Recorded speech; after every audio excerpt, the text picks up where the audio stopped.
My name is Casey Jackson, Senior Real Estate Manager with the Detroit Economic Growth Corporation. Today, I'm on the east side of Detroit in District 4 with Eddy Carrington, developer of the Ribbon Project on East Warren and Kensington, in the heart of East English Village neighborhood. We'll be talking with him to learn more about his transition from single-family home redevelopment to small-scale neighborhood development and the tools and resources he was able to utilize through the DEGC to help make his neighborhood development dreams a reality.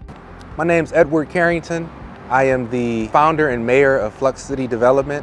I am a Detroit resident on the west side in Rosedale Park. So I've been in real estate for over 15 years, with a majority of my experience being single family fix and flips, some wins, some losses. I kept pushing, kept moving forward, and ultimately getting to a point where I'm developing larger projects, as you see behind me. I used to work at a bank on Grand River and Finkel. A lot of these clients of mine looked at not their 401k, not Social Security. They looked at their real estate portfolio as their primary source of retirement income. You know, that really spoke to me. Fast forward to roughly 2015, 2016, there was a Detroit homecoming event. And when I saw Cliff Brown being himself in a hoodie, Jordans, you know, really comfortable, and I ended up seeing myself in him, at that point gave me motivation to see if I was capable of going bigger. And so I started doing a lot of research on how to put together RFPs, how to look for the right project and opportunities when it comes to these types of commercial developments. Ultimately, I submitted a few RFPs for different projects throughout the city of Detroit. Didn't win any, but I learned from that experience. And one of the things that I learned was community is key.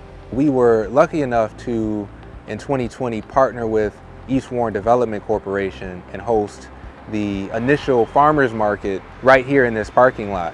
And what that allowed for me to do is every week I was able to talk with the community, the different vendors, the residents of these neighborhoods, and ask them what they wanted to see at this site, and you know, what their thoughts were with the design and the color and the potential tenants that we at that point identified or pre-identified. So DEGC played an extremely important part, and this is because without the tax abatement, without the PA 210, which is yet another key to the puzzle, this project wouldn't pencil out. When my funding partners introduced me to DEGC early on in the process, they told me I have to reach out to DEGC. The reason being is they helped me understand the different tax abatements that I could have access to, because on top of the MEDC assistance when it comes to CRP and the brownfield that was needed for this site, we also have the PA 210 in place for this project as well.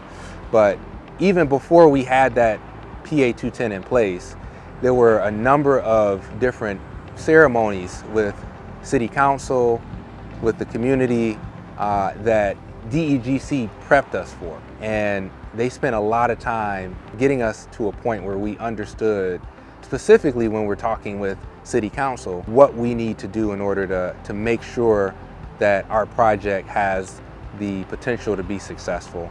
Making sure that our application was correct, making sure that we are presenting the proper material to the City Council, making sure that we adjust our strategy, our pro forma, in a way that makes better sense to the City Council and the community as a whole, in order to make this project make sense, not just from a financial standpoint, but from a citywide standpoint. So when it comes to aspiring developers, just know that if I can do it, you can do it too, right? I want you to look at me and see somebody who has no real experience developing commercial real estate, developing an $8.2 million project. Just in general, I want to demystify the real estate development process. We need more developers.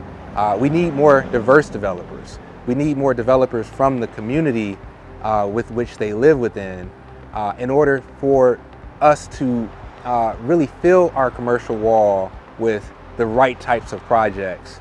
So you can actually find me at my website, flux.city. You can also go to my YouTube page, Flux City Detroit.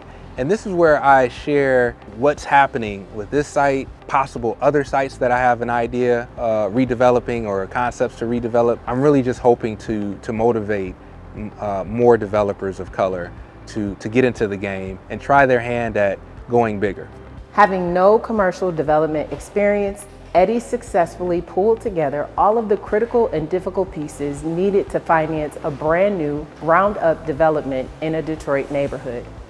If you are an aspiring developer and curious about what ways we can assist you on your next project, be sure to connect with us at investmentservices@degc.org.